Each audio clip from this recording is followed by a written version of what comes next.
سخت گیر دہشت گرد جنگجو جہادی پچھلے 25 سالوں کے دوران طالبان کو بہت سے مختلف القابات دیے گئے، مگر افغان طالبان کی یہ تنظیم جس نے 2 دہائیوں کی جنگ لڑی اور آج پھر افغانستان پر ان کا کنٹرول ہے، کام کیسے کرتی ہے، اس کا تنظیمی ڈھانچہ کیا ہے، یہ اتنی منظم کیسے ہے، آئیے اس پہ نظر ڈالتے ہیں۔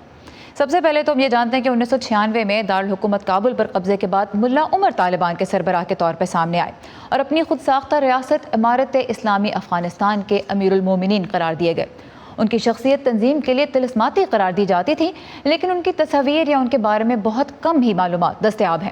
2015 میں یہ رپورٹ سامنے آئیں کہ وہ 2013 میں انتقال کر چکے تھے۔ جولائی 2015 میں پھر طالبان نے ملا اختر منصور کو اپنا سربراہ بنایا، جو صرف 10 ماہ بعد پاکستان کے صوبہ بلوچستان میں ایک امریکی ڈرون حملے میں مارے گئے۔ اس کے بعد 2016 سے ملا ہیبت اللہ خنزادہ طالبان کے امیر ہیں، لیکن ان کا تشخص ایک جنگی رہنما کے مقابلے میں مذہبی رہنما کے طور پہ زیادہ ابھر کر سامنے آیا ہے۔ اس سال انٹیلیجنس اداروں کی جو مختلف ملکوں سے تعلق رکھتے ہیں ان کی ایک رپورٹ سامنے آئی اور اس کی معلومات کے مطابق طالبان کو سالانہ تقریباً $46 کروڑ منشیات کے کاروبار سے حاصل ہوتے ہیں، جبکہ کان کنی سے بھی تقریباً اتنی ہی رقم انہیں سالانہ ملتی ہے۔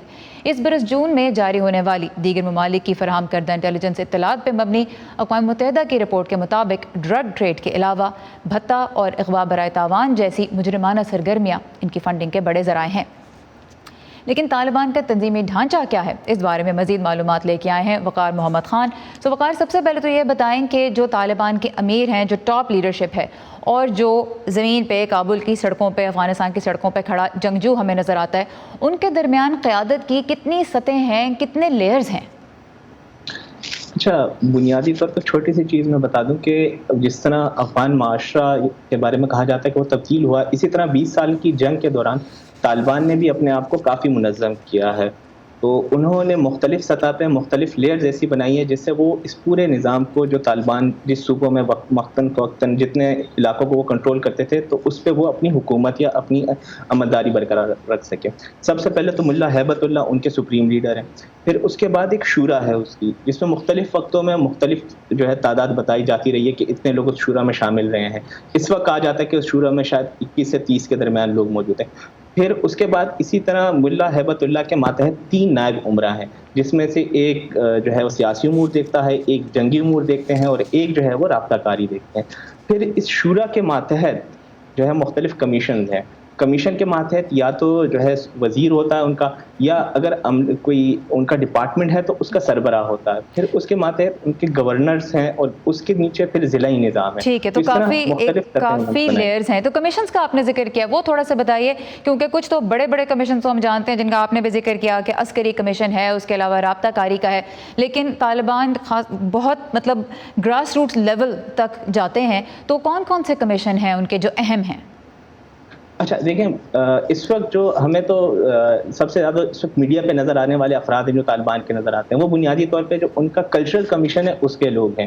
اسی طرح ان کے مختلف چیزوں کو کنٹرول کرنے کے مختلف کمیشن ہیں، جیسے اقتصادی کمیشن ہے جو ان کے مالی امور دیکھتا ہے، پھر ایک عدالتی کمیشن ہے ان کا، جو کہ کہا جا سکتا ہے کہ بہت زیادہ بااختیار اور طاقتور کمیشن بھی ہے ان کا، کیونکہ اس کے اندر ان کے علماء شامل ہیں اور وہ دین کے مطابق فیصلے کرتے ہیں۔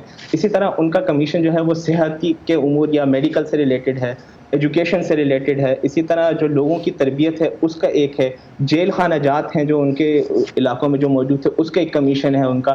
انہوں نے اسی طرح غیر سرکاری تنظیمیں جو افغانستان کے اندر کام کرتی ہیں ان کا بھی ایک کمیشن باقاعدہ بنایا ہوا ہے۔ اسی طرح افغانستان کی جو سرحدیں ہیں اس سے متعلق ان کا کمیشن، تو اس طرح بہت سارے کمیشن جو انہوں نے بنایا۔ اس وقت کہا جاتا ہے کہ 13 سے 15 کے قریب کمیشن ان کے موجود ہیں۔ یہ بتائیے کہ چونکہ 20 سال افغانستان میں وہ جنگ لڑتے رہے، تو کون سے کمیشن مستقل فعال رہے ہیں اور کون سے ایسے کمیشنز ہیں جو ان کے مقابلے میں یا تو کم فعال رہے ہیں یا ملک کے صرف چند حصوں میں ہی فعال رہے ہیں؟ اچھا دیکھیں، جو عسکری کمیشن ہے وہ تو مستقل ان کا فعال رہا ہے، کہ اس کمیشن کے اس وقت جو سربراہ ہیں وہ ملا عمر کے بیٹے جو ملا یعقوب ہیں وہ ہیں۔ اسی طرح ان کا کمیشن جو کلچر کمیشن ہے اس کے ماتحت ان کے میڈیا کے افراد جو ان کا ذرائع ابلاغ سے انہوں نے رابطہ رکھنا تھا یا اپنی خبریں پہنچانی تھی، وہ کمیشن ان کا مستقل فعال رہا ہے۔ اسی طرح جو اقتصادی کمیشن ہے وہ بھی ان کا فعال رہا ہے، لیکن کچھ کمیشن ایسے بھی رہے ہیں جس کا مختلف وقتوں میں، جیسے ہیلتھ ریلیٹڈ کمیشن ہے، وہ کوئی اتنا فعال نہیں رہا کیونکہ ان کے پاس اس طرح کی چیزیں نہیں تھیں یا فیسلٹیز نہیں تھی کہ جس کے لیے وہ کمیشن کام کرے۔ یا این جی اوز کا کمیشن ہے، وہ شاید اس قدر فعال نہیں رہا کیونکہ وہ علاقے جہاں پہ طالبان موجود تھے وہاں پہ اس قدر این جی اوز فعال نہیں رہی۔